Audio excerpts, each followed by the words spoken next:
राजस्थानचे राज्यपाल आणि भाजपाचे ज्येष्ठ नेते महामहिम हरी बागडे यांनी आज शेगाव येथे संत गजानन महाराजांच्या समाधीचे दर्शन घेतले।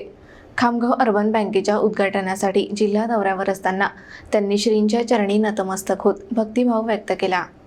भाजपाचे ज्येष्ठ नेते आणि राजस्थानचे राज्यपाल महामहिम हरी बागडे हे आज बुलढाणा जिल्ह्याच्या दौऱ्यावर असताना संतनगरी शेगावात पोहोचले। येथे त्यांनी संत गजानन महाराजांच्या समाधीचे दर्शन घेतले। महामहिम बागडे जळगाव जामोद येथे खामगाव अर्बन बँकेच्या शाखा उद्घाटनासाठी आले होते। त्यापूर्वी त्यांनी शेगावात श्रींना वंदन करून आशीर्वाद घेतला। त्यांच्या आगमनानिमित्त संस्थांच्या वतीने त्यांचा यथोचित सत्कार करण्यात आला।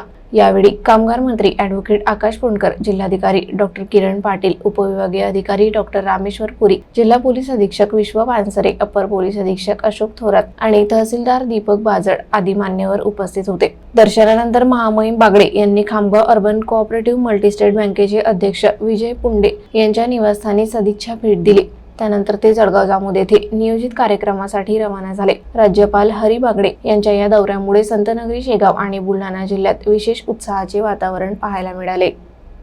मी खामगाव अर्बन सहकारी बँकेच्या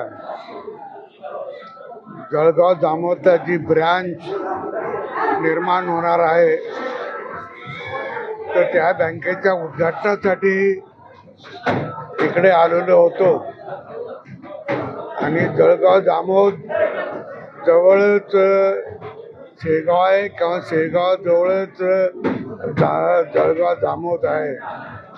आज जेव्हा काही शिवरात्र बी आहे, महाशिवरात्र, आणि म्हणून मग इथे मी यासाठी दर्शनासाठी आलोय। इथे म्हणजे याच्या आधी पण मी 2-3 वेळा येऊन गेलो नाही, आणि तिकडेही आमच्याकडे अशा महाराजांच्या यात्रा किंवा पालखी निघतात, त्या ठिकाणी पण जातोय। इथं येण्याचं बँकेच्या चेअरमननी आग्रह केला आणि म्हणून मग मी या ठिकाणी मला यायला दर्शन झालंय। आमचे स्थानिक इथे संजू त्यांनी चांगली इथे आमची दर्शनाची व्यवस्था केली, त्याबद्दल त्यांचे सगळ्यांचे आभार व्यक्त करतो। आमचं सगळं पोलीस डिपार्टमेंट आणि इथले प्रशासकीय अधिकारी यांनी पण या ठिकाणी व्यवस्था केली, त्यांचे आभार। आणि आमच्यासोबत आमचे महाराष्ट्राचे एक मंत्री आहे आकाश पुणकर, ते पण इथे उपस्थित आहे। धन्यवाद।